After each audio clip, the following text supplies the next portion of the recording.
दीना ने सोचा कि दिन भर में तो बहुत सारी ज़मीन नापी जा सकती है।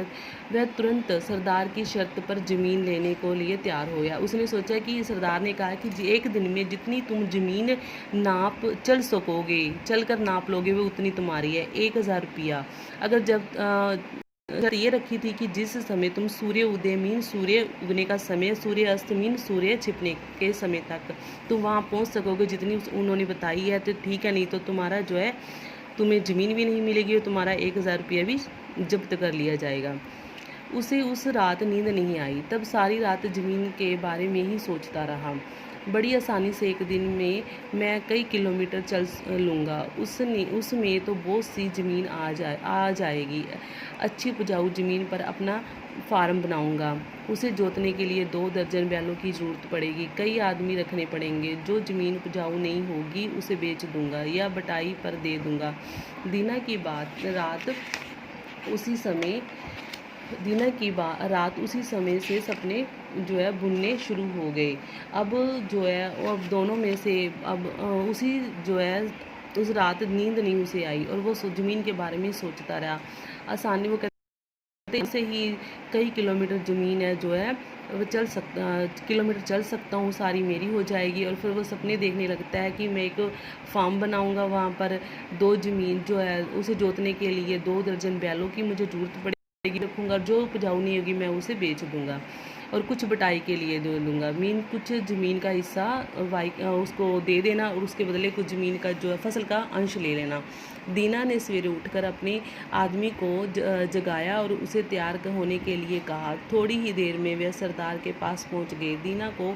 दीना 2 मिनट भी नष्ट नहीं करना चाहता था, इसलिए उसने सरदार के यहाँ चाय पीने से भी मना कर दिया। उसकी देख सरदार तुरंत दीना को लेकर एक टेकड़ी पर पहुंचा और अपनी रोएदार टोपी को उतार कर उसने वहाँ पर टेकड़ी पर रख दी। टेकड़ी तक ऊंची ज़मीन और ऊंचा स्थान और टोपी निशान जो है के रूप में वहाँ पर रहेगी। यहाँ से चलकर तुमको वापस यहीं आना होगा। सूर्य डूबने से पहले तक जितनी ज़मीन तुम नाप लोगे वह सब तुम्हारी हो जाएगी। अब दीना को ये था कि दिन में कि मैं जल्दी से ज़्यादा चलूँ और मेरी ज़मीन हो जाए। दीना ने सुबह उठते ही आदमी को जगाया और तैयार होने लगा और उस सरदार के जहाँ पहुँच गया और सरदार से उठने से पहले ही वहाँ पहुँच गया और उसने वहाँ पर चाय भी नहीं पी और क्योंकि वह 1 मिनट भी नष्ट नहीं करना चाहता था, मीन बर्बाद नहीं करना चाहता था। उसने सरदार के यहाँ पहुँच गया और सरदार उसकी आतुरता को देखकर सरदार तुरंत ही दीना को लेकर टेकड़ी पर चला गया, ऊंची स्थान पर पहुँच गया और उसने एक अपनी रोएदार जो है टोपी उतारी और निशानी के तौर पर वहाँ पर टोपी रख दी कि तुम यहाँ से चल ज़मीन सूर्य उगने से पहले यहाँ से शुरू होगे चलने और सूर्य अस्त होने तक तुम यहाँ तक पहुँच जाओगे, मीन सूर्य छिपने तक। और जितनी ज़मीन नाप सकोगे तुम्हारी है। दीना ने 1000 रुपया गिन कर टोपी रख दिए और एक रुमाल में कुछ रोटियां रखी। उसने अपने साथ पीने का पानी और फावड़ा भी ले लिया। अब वह धोती कस कर और आस्तीनें चलाकर चलने को तैयार था। अब उसने जो है अभी दीना ने 1000 रुपया भी वहाँ पर टोपी पर रख दिया गिनकर और रुमाल में कुछ रोटियां रखी और साथ पीने का पानी भी। फावड़ा होता है एक हथियार जो ज़मीन खोदने वाला।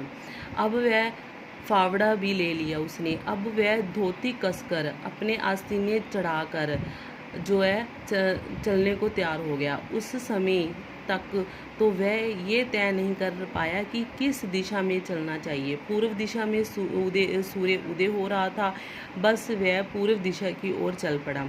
1 किलोमीटर चलने के बाद उसने शरीर में गर्मी आ गई और वह तेज चाल से चलने लगा। इसी बीच वह पीछे मुड़ मुड़ कर देख रहा था।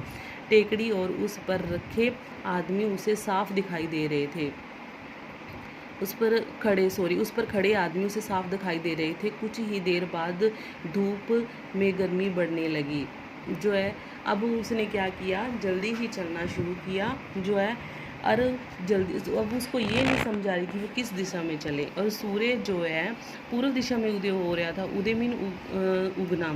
अब उसी दिशा में उसने चलना शुरू कर दिया और जब थोड़ी देर बाद उसके शरीर में गर्मी आई तो और तेज चलना शुरू कर दिया। पीछे मुड़ मुड़ देख रहा था, जो ऊंचे स्थान पर जो आदमी खड़े हुए थे, टेकड़ी ऊंचे स्थान पर जो आदमी खड़े हुए थे साफ दिखाई दे रहे थे, और धूप में गर्मी और तेज बढ़ने लगी। उसने अपनी बास्केट उतार के कंधे पर रखी और जूतों को उतारकर धोती में घोस में रख लिया धोती में। अब उसने अपने चलने की गति को और तेज़ किया, गति में चाल को और तेज़ किया। कुछ देर बाद उसने पीछे मुड़कर देखा तो उसे अब टेकड़ी जो है कठिनाई देती थी। टेकड़ी के ऊपर खड़े हुए आदमी उसे चींटियों की तरह दिख रहे थे।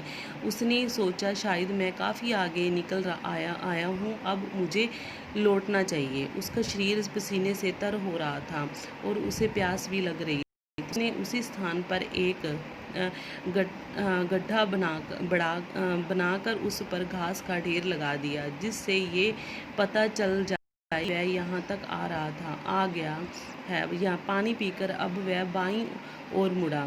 जैसे जैसे वह आगे बढ़ता उसे अच्छी और ज़मीन दिखाई देती। ज़मीन देखकर उसका लालच बढ़ता ही गया और वह आगे की ओर चलता ही गया। दोपहर हो रही थी और सूरज उसके सिर के ऊपर था। अब वह कुछ थकान का भी अनुभव करने लगा। कुछ देर बाद अब उसने क्या किया, मुड़कर देखा। उसे कुछ एंकड़ी के जो ऊंचे ज़मीन पर आदमी खड़े हुए थे उसे नहीं दिखाई दे रहे थे। उसे वे आदमी चींटियों की तरह दिखाई दे रहे थे, छोटे छोटे लग रहे थे। और तो उसने सोचा, काफ़ी आगे निकल आया हूँ और मुझे सोचना चाहिए कि निकल आया और आगे लौटना, कहता निकल आया हूँ, अब मुझे लौटना चाहिए। उसका शरीर पसीने से तर होना पूरी तरह भीग गया। उसे प्यास भी लग रही थी। उसी स्थान पर एक उसने गड्ढा बनाकर उस पर घास का ढेर रख दिया, जिससे ये पता चल सके कि अब तक वो यहाँ तक आ गया।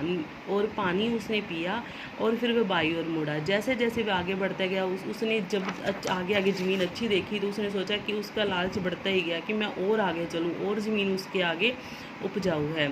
और इसके तरह वो दोपहर हो रही थी और सूर्य उसके सिर पर आ रहा था, पर उसको थकान का भी अनुभव करने लगा।